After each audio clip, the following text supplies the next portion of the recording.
आप हैरान होंगे ये जानकर कि जो भी गुण एक विशाल ब्लैक होल में मौजूद है, इसमें वही गुण है। ठीक सब कुछ वैसा ही है।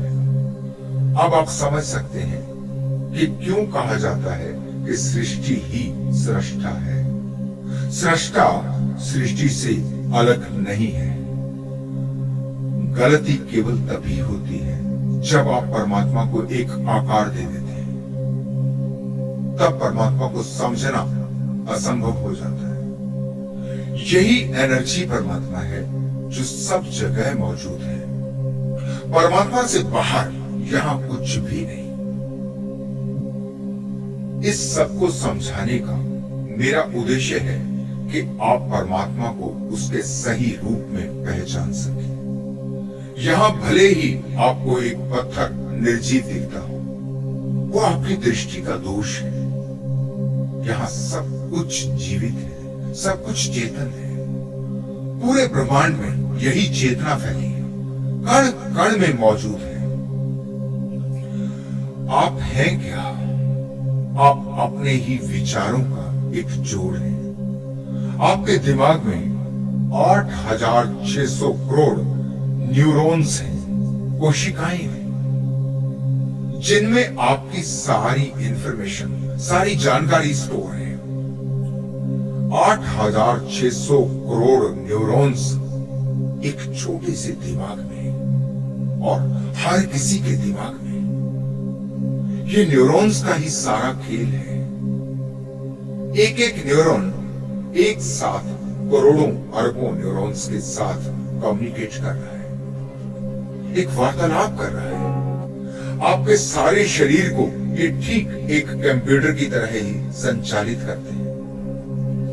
वास्तव में आप यही हैं, जिसे हम चेतना कहते हैं। वो यही इंफॉर्मेशन है जो कि न्यूरॉन्स में स्टोर है। फिर ये न्यूरॉन्स आपके भीतर दूसरे न्यूरॉन्स से भी जुड़े हैं, और जो ब्रह्मांड की चेतना है उससे भी जुड़े हैं। आप चाहें तो कितनी भी जानकारी आप ब्रह्मांड से ले सकते हैं, क्योंकि वह सारी जानकारियों का भंडार है।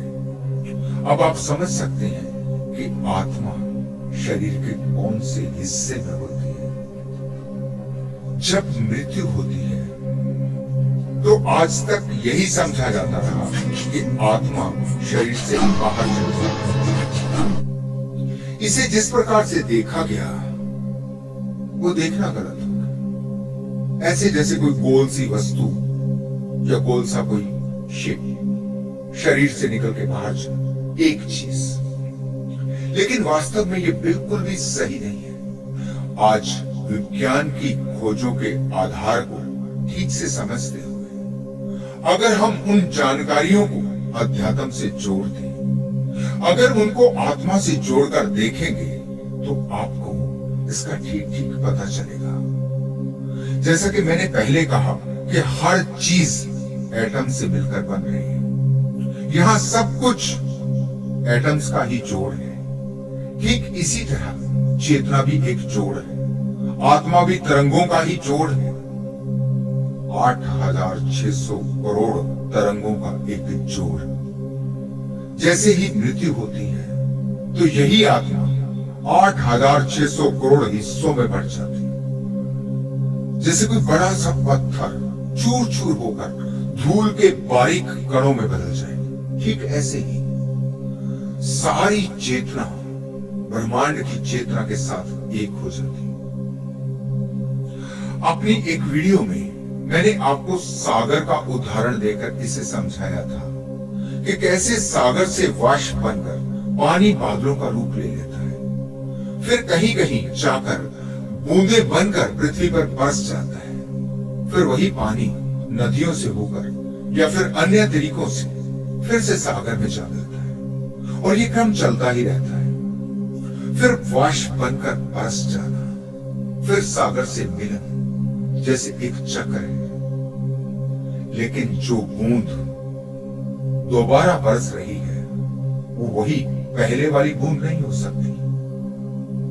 पानी तो वही है, लेकिन बूंद बिल्कुल नई है।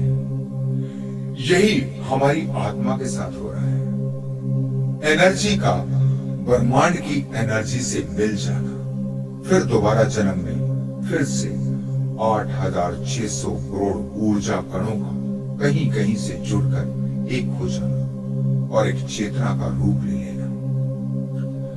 अगर आप समझना चाहो तो सृष्टि की हर एक चीज आपको सब कुछ समझाने के लिए तैयार है।